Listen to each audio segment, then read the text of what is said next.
Kisah Wira dan Windu. Jejak di antara masa lalu dan masa depan. Di atas bukit terpencil, angin sore berhembus pelan, membawa aroma tanah basah dari hujan yang baru reda. Seorang pria berbaju putih berdiri tegak, namun pandangannya kosong. Matanya menatap lurus ke cakrawala, seakan mencari sesuatu yang tak terlihat. Bayangan masa lalu terus bermain dalam pikirannya, menghantui setiap sudut hatinya. Wira menghela napas panjang.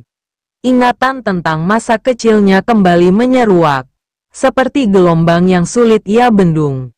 Ia teringat bagaimana ia dulu tinggal di rumah pamannya, satu-satunya keluarga yang ia kenal. Pamannya adalah seorang pria pekerja keras yang mengasuhnya sejak kecil.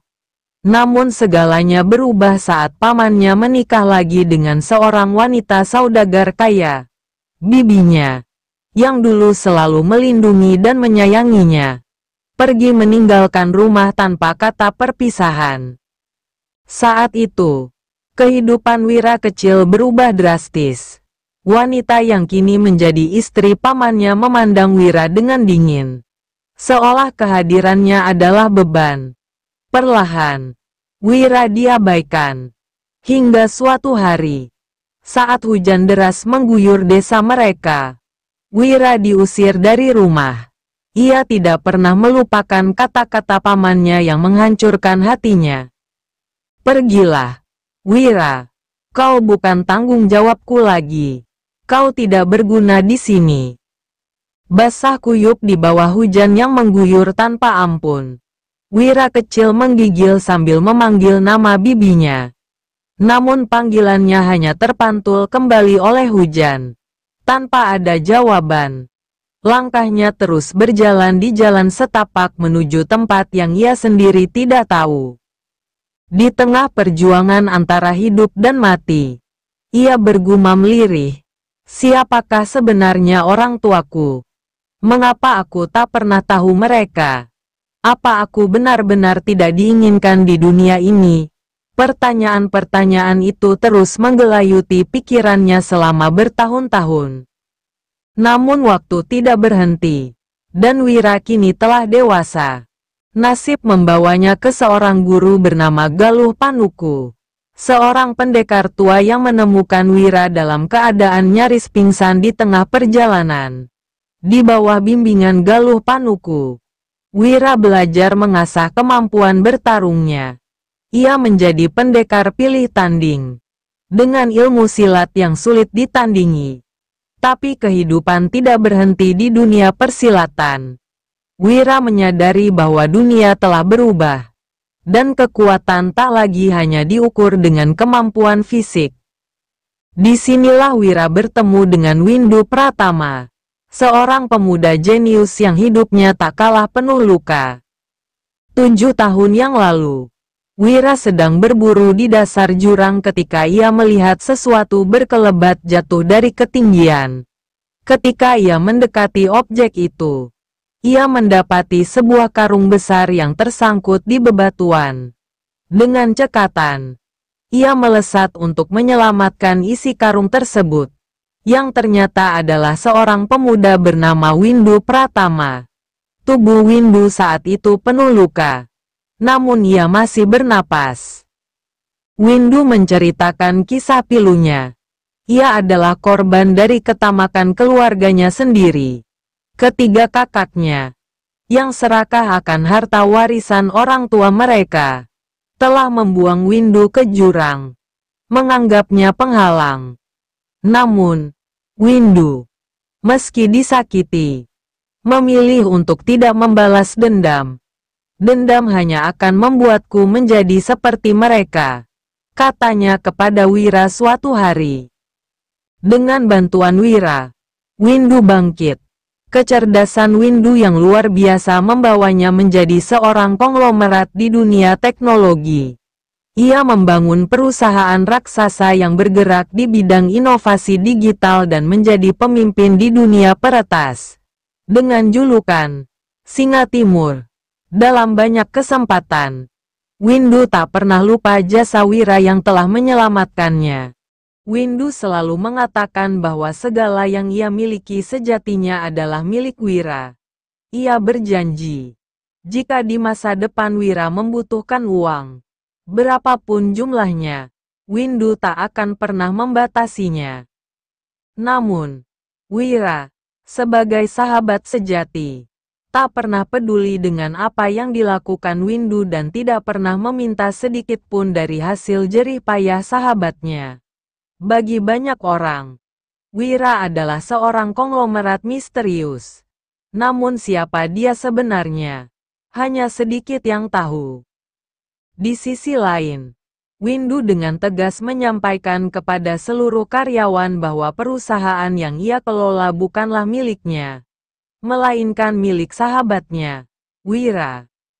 Saya hanya dipercaya untuk menjalankannya, kata Windu. Suatu hari nanti, saya akan mempertemukan kalian dengan bos besar kalian. Malam itu, di sebuah pondok kecil di atas bukit, Wira duduk di teras, menatap langit malam yang sunyi. Angin membawa suara daun yang bergesekan, hingga kehadiran Galuh, gurunya, terasa mendekati. Apakah kau masih betah berada di sini, Wira? Tanya Galuh dengan nada lembut. Wira tetap menatap kosong ke depan. Matanya menerobos gelap malam. Aku tak tahu harus melangkah kemana, guru. Jawabnya pelan. Wajahnya memancarkan kebimbangan. Galuh tersenyum bijak. Pertama, ikutilah kata hatimu. Itu akan membimbing langkahmu. Namun, jika kau butuh arahan, pergilah ke arah terbenamnya mentari. Lanjutkan perjalananmu hingga kau menemukan sesuatu yang menghalangimu melangkah lebih jauh. Tinggallah di sana. Wira menatap gurunya dalam-dalam. Galuh melanjutkan. Gunakan ilmumu untuk kebaikan. Tolonglah mereka yang membutuhkan. Dan selalu berjalan di jalan kebenaran. Ketika pagi tiba, Wira bersiap memulai perjalanan sesuai petunjuk gurunya. Ia menoleh ke belakang, memandang pondok kecil di puncak bukit yang telah menjadi tempatnya belajar dan bermeditasi. Tanpa sadar, air mata mengalir membasahi pipinya. Dengan langkah tegap, ia mulai meninggalkan bukit itu. Ketika mencapai kaki bukit, Wira melesat ke udara. Tubuhnya melayang di antara awan, seperti burung yang baru meninggalkan sarangnya. Sore harinya, ia tiba di sebuah desa kecil yang ramai. Suara petani yang pulang dari sawah bercampur dengan hiruk-pikuk kehidupan di desa tersebut. Lapar mulai menyergapnya. Wira memutuskan untuk masuk ke sebuah rumah makan besar. Ia melangkah santai ke arah kasir, tempat seorang wanita gemuk dengan mata sipit tertutup pipi montoknya sedang sibuk menghitung uang. "Kak, saya mau makan," ucap Wira sopan.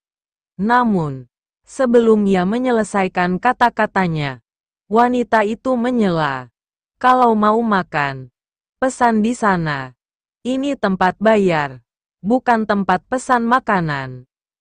Wira mengeluarkan sebuah kartu berwarna hitam dengan tulisan emas yang mencolok. "Tapi, apakah bisa pakai ini?" tanyanya dengan senyum tipis. Awalnya pelayan itu cuek. Namun setelah melihat kart di tangan Wira, tiba-tiba wajahnya berubah hormat. "Bisa. Bisa, Tuan. Silahkan Tuan memilih tempat duduk sesuka Tuan. Saya sendiri yang akan memesankan untuk Tuan. Akan kami sajikan makanan ternikmat yang kami miliki," ucap wanita itu tergesa-gesa. Wira tersenyum tipis melihat perubahan sikap kasir itu. Ia tidak berkata apa-apa lagi dan melangkah santai menuju salah satu meja yang berada di pojok ruangan. Tempat yang agak sepi dan jauh dari keramaian. Beberapa pelayan terlihat tergesa-gesa membersihkan meja dan menata ulang, seolah takut membuat kesalahan di depan tamu istimewa. Tidak lama, seorang pelayan menghampiri Wira dengan wajah penuh hormat. "Tuan, kami akan menyajikan makanan terbaik kami untuk Anda. Mohon tunggu sebentar," ucap pelayan itu sambil membungkuk. Wira hanya mengangguk kecil. Ia menatap keluar jendela, memperhatikan hiruk-pikuk desa yang sederhana namun penuh kehidupan.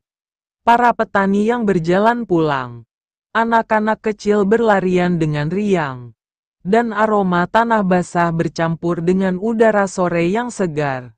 Pemandangan itu membawanya ke masa lalu, ketika ia hanyalah seorang pemuda desa biasa yang belum mengenal dunia di luar bukit tempat ia tinggal bersama gurunya. Tidak lama kemudian, makanan mulai berdatangan. Meja di depannya dipenuhi hidangan yang menggugah selera. Nasi panas dengan lauk pauk lengkap, sup yang mengepul, dan beberapa makanan khas daerah yang terlihat istimewa. Kasir yang tadi bersikap judes kini berdiri di dekat meja, berusaha terlihat sopan dan penuh hormat.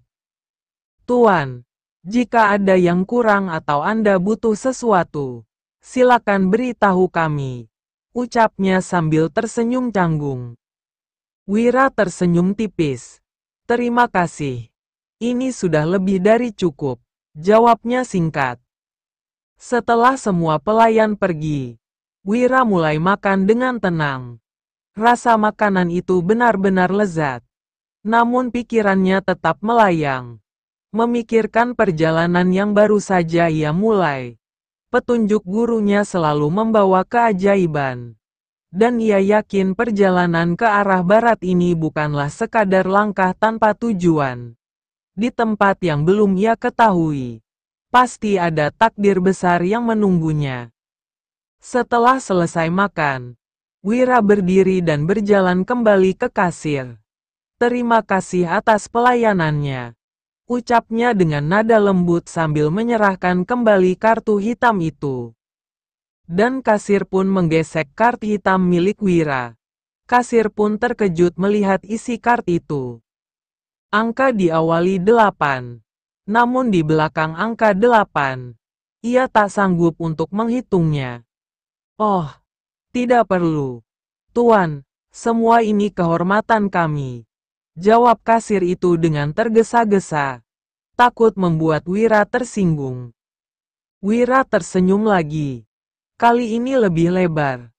"Tetaplah ramah pada semua orang. Bukan hanya mereka yang membawa kartu seperti ini," ucapnya penuh makna sebelum melangkah keluar dari rumah makan tersebut. Udara malam yang mulai dingin menyambutnya. Dengan langkah santai, Wira berjalan menuju jalan utama desa, mencoba mencari tempat untuk beristirahat malam itu. Dalam hatinya, ia tahu bahwa setiap pertemuan, sekecil apapun, mungkin memiliki arti. Dan ia akan melanjutkan perjalanan ini dengan keyakinan bahwa petunjuk gurunya akan membawanya pada sesuatu yang lebih besar.